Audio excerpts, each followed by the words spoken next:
The college football transfer landscape just experienced its most dramatic shakeup in years, and coaches across the nation are either celebrating or panicking right now. On Wednesday, the NCAA dropped a bombshell announcement that will fundamentally reshape how player movement works in college football. The Division I Administrative Committee has officially voted to eliminate the controversial spring transfer portal window, moving the sport toward a single off-season transfer period.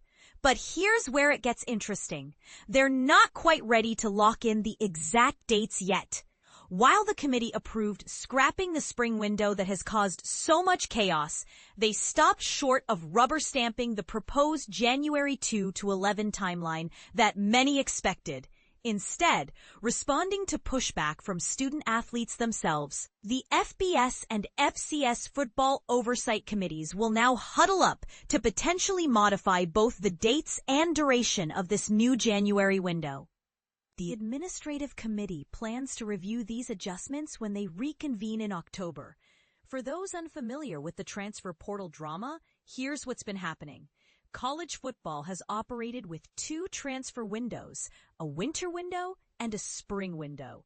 This dual window system has created what many describe as organized chaos, especially during the already jam-packed December period.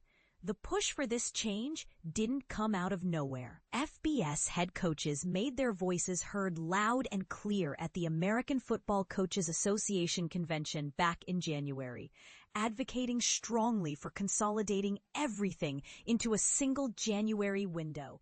Both oversight committees threw their support behind this reform earlier this month, recognizing that the current system needed a serious overhaul. So what would this new system actually look like? Under the initial proposal, college football players would need to exercise some serious patience, waiting until January 2nd, the day after the college football playoff quarterfinals wrap up, before they could officially enter the NCAA transfer portal database and start fielding calls from potential new schools. This represents a significant shift from the previous system where graduate transfers enjoyed the privilege of entering the portal early. Now, everyone plays by the same rules and waits for the January window. Once that window opens, players would have a 10-day sprint to get their names in the database. But here's an important detail that often gets overlooked. While there's a deadline to enter the portal, there's absolutely no pressure to commit to a new school immediately.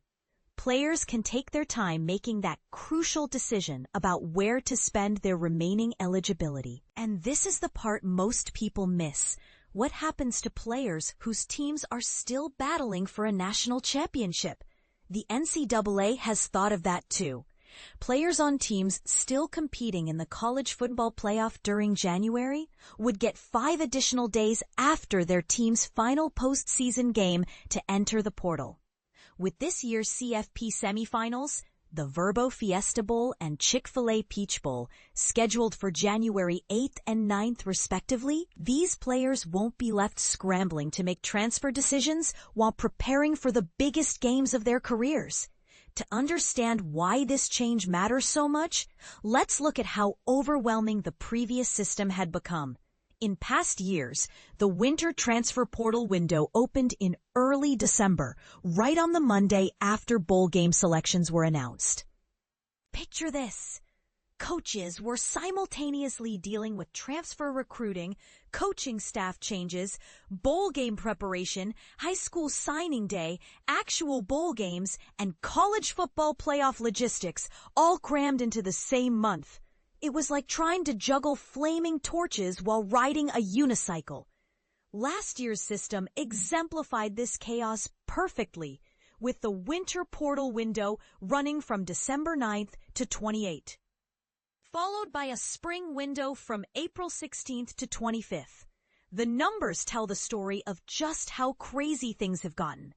The total number of FBS scholarship transfers has climbed year after year, surpassing an eye-popping 3,200 in the 2024-2025 academic year alone. But here's where it gets controversial. The elimination of the spring transfer period wasn't just about scheduling convenience. This window had become a major source of frustration and strategic manipulation among coaches. Think about it from a coach's perspective. You spend months developing players through spring practice, only to have key contributors bolt unexpectedly afterward. These post-spring departures are incredibly difficult to replace because most quality players have already found new homes. The situation became even more complex when the NCAA eliminated the one-time transfer rule. Suddenly, players and their agents gained significant leverage, essentially holding the threat of transfer over coaches' heads to negotiate better deals. It wasn't uncommon for agents to approach coaches demanding more money with the implicit threat that their client would hit the portal if their demands weren't met. And this is the part that really exposes the system's flaws. Coaches themselves began gaming the spring window. Some used it as a convenient way to cut underperforming players while simultaneously bringing in additional transfers to fill those spots. It became less about student-athlete welfare and more about roster management strategy. The numbers from this past year are staggering.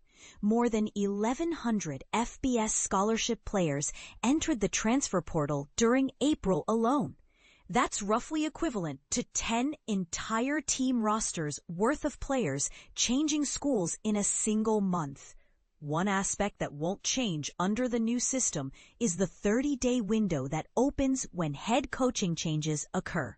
Players at schools like UCLA and Virginia Tech are already experiencing this firsthand, as both programs recently fired their head coaches, automatically triggering transfer opportunities for their players. However, not everyone in the coaching community is celebrating this change. Ohio State's Ryan Day has been notably vocal in his opposition to the January window concept. His criticism raises a fascinating point.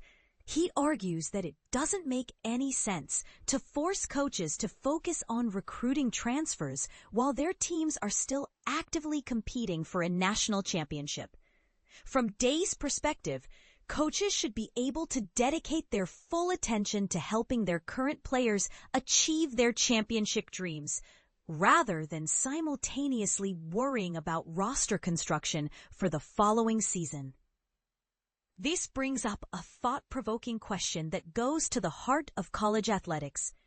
Should the pursuit of championships take precedence over roster management? Or has the transfer portal become such an integral part of modern college football that coaches simply need to adapt to this new reality? The debate doesn't end there. Some argue that consolidating to a single window actually benefits student athletes by providing more certainty and reducing the year-round speculation about who might transfer. Others contend that eliminating the spring window removes important flexibility for players who might discover they're not getting the playing time or development opportunities they were promised. What's your take on this seismic shift?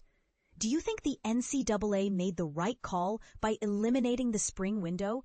Or does this change give too much power to coaches while limiting options for student athletes?